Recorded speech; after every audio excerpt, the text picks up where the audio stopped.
Bonjour, je suis Marie-Élise Bédot, avocate au barreau du Bénin, présidente de l'Association des femmes juristes du Bénin qui est toujours en activité, ancienne ministre de la République et que je le dis avec fierté, la première femme à se présenter à une élection présidentielle au Bénin pour démontrer que les femmes sont capables également d'être éligibles. Et c'est tout ça qui fait la féministe que je suis.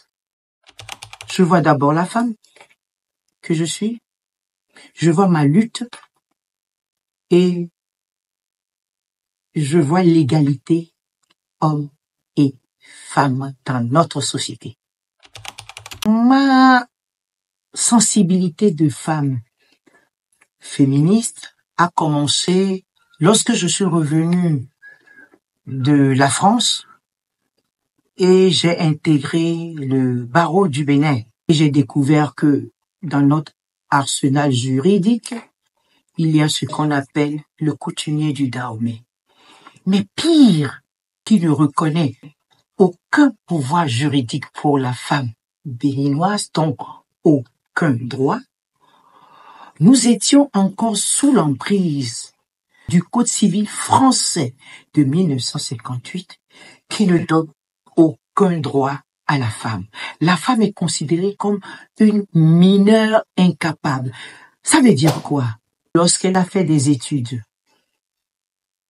elle n'est pas sûre de pouvoir exercer.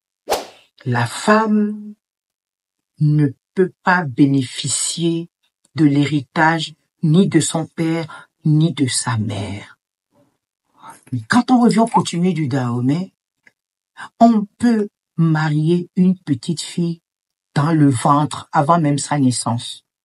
Et tant de choses discriminatoires à l'égard de la femme. Donc, la femme ne peut pas sortir et parler. On disait, non, non, voici, sous nos glébénou.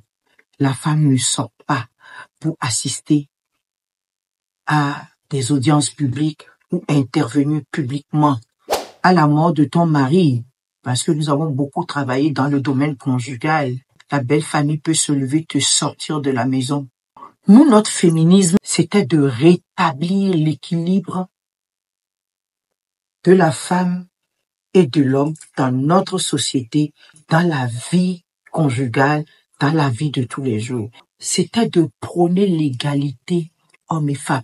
L'égalité en droit, c'est-à-dire que la fille a le droit d'aller à l'école, le droit à la santé, le droit à l'apprentissage, le droit à l'alphabétisation à défaut d'instruction, le droit à la connaissance au même titre que le garçon.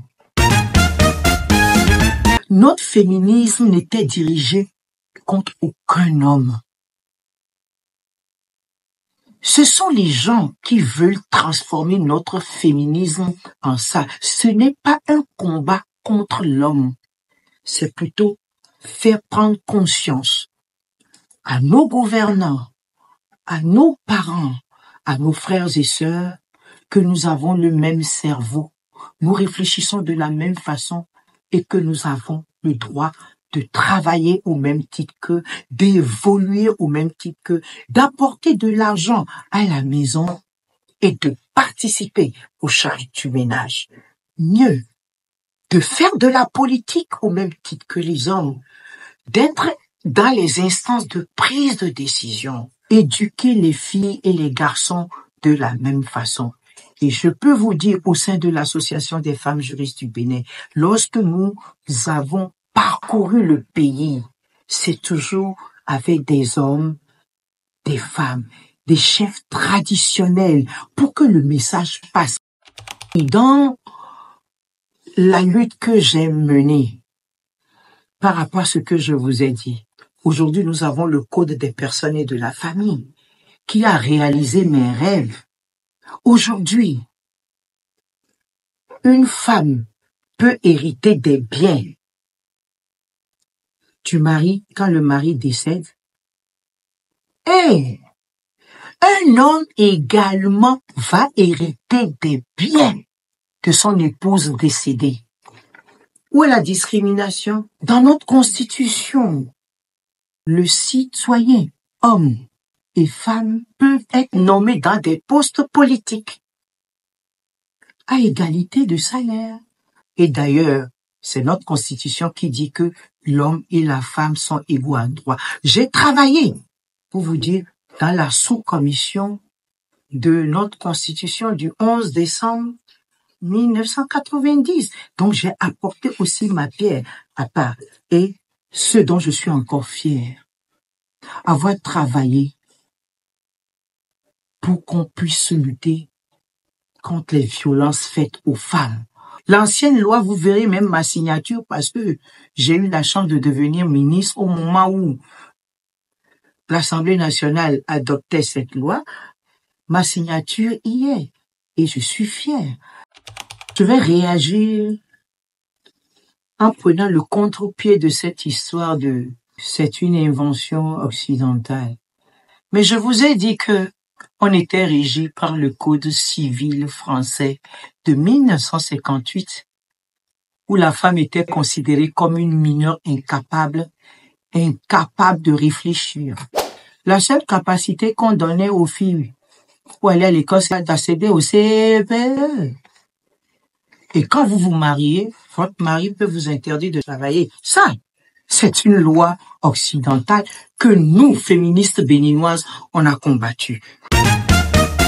Certes, les idées naviguent à travers le monde, mais les Africaines comme les Béninoises aussi rêvent d'indépendance, de liberté, d'autonomisation. Moi, je connais des femmes qui payent l'eau et l'électricité de la maison, ou bien elles peuvent prendre en charge l'entretien des enfants. Le féminisme à la béninoise n'a rien contre l'homme. On ne se bat pas contre l'homme, on le respecte. Et il doit respecter.